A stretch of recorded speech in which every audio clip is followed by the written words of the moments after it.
I give to many people. Before 2 months ago, I was a businessman. I give to everybody. When they call, I give. And you know what? When I need something from them 2 years later, 3 years later, I call them. They are there for me. So and that's a broken system. So what'd you get from Hillary Clinton and Nancy Pelosi? Well, I'll tell you what. With Hillary Clinton, I said, be at my wedding, and she came to my wedding. You know why? She had no choice because I gave. I don't need anybody's money. It's nice. I don't need anybody's money. I'm using my own money. I'm not using the lobbyists. I'm not using donors. I don't care. Hillary Clinton was the worst Secretary of State in the history of our country. The worst. The world blew up around her. Every single thing that she touched turned to garbage. The entire Middle East in her reign and the reign of Barack Obama went to hell.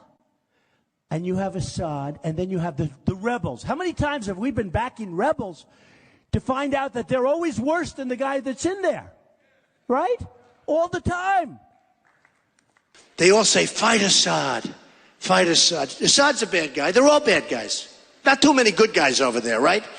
They're all bad guys. I mean, what did we get by knocking out Gaddafi, right? Nothing. What did we get by knocking out Saddam Hussein? And frankly, you know, in all fairness, there were no weapons of mass destruction. But what did we get out of it? Saddam Hussein killed terrorists. He would kill them immediately. He didn't do it politically correct. He found a terrorist, they were gone within 5 seconds, okay? With us, we find a terrorist, it's going to be 25 years in a trial. We're backing people. If they win, they'll end up being worse than Assad, and we'll have spent another $1 trillion on them. Nice and easy, folks. In fact, a lot of people think that the rebels that we're backing is ISIS. And people are saying they're ISIS. ISIS, worse than Assad. Hey, Saddam Hussein was never as bad as these people. These people are brutal. They're chopping off everybody's heads, especially if you happen to be Christian. They chop off your head. They dunk people with a cage. Did you see that? They dunk them and drown them. These people make Saddam Hussein look like a choir boy. Okay? And I said this in 2004. In Reuters, anybody from Reuters back there? I'm sure they are. There's an article in July of 2004. Trump said, don't invade Iraq. And a delegation comes to see me from the White House that they'd like to, have me cool. I say, but you're making a mistake. You're going to destabilize the whole Middle East. Because you had Iran and Iraq that always fight, right? Years I read about wars. Iran goes 10 feet this way, then 10 feet. They were the same. They were like twins, same strength.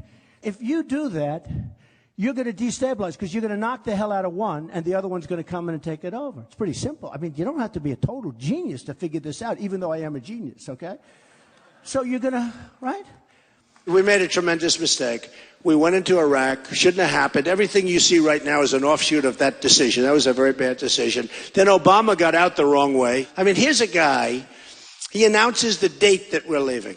So the enemy pulls back. What do we have to fight for? They're leaving. We leave 18 months later. Putin wants to bomb. I say, go ahead. Go ahead. Bomb. I don't know Putin, but he said nice things about me. He said Trump is a genius, and Trump is going to win, and Trump is leading the party. All right, said nice things. Look, I always like a compliment. We all like compliments. Not going to influence me. Believe me, I'm going to do what's right. But he said these things. So the other people said, we want you to disavow what Putin said. First of all, I say this. Guy calls you a genius, you're not going to disavow. Do we agree? Only a stupid person would disavow, not a genius. No genius would disavow being called a genius. But more importantly, if you look at it, wouldn't it be nice if we actually got along with Russia and other countries? Wouldn't it be nice? For 20 years, I've heard the worst thing that could happen would be if Russia and China start uniting. We've united them. Because we did things that were very onerous, because Obama doesn't like Putin, and Putin doesn't respect or like Obama. And all of a sudden, Russia and China now are doing all sorts of things together. I heard them saying this morning on television, how dare they want to? Donald Trump wants to work with Russia to get rid of ISIS. Yeah, sort of, right?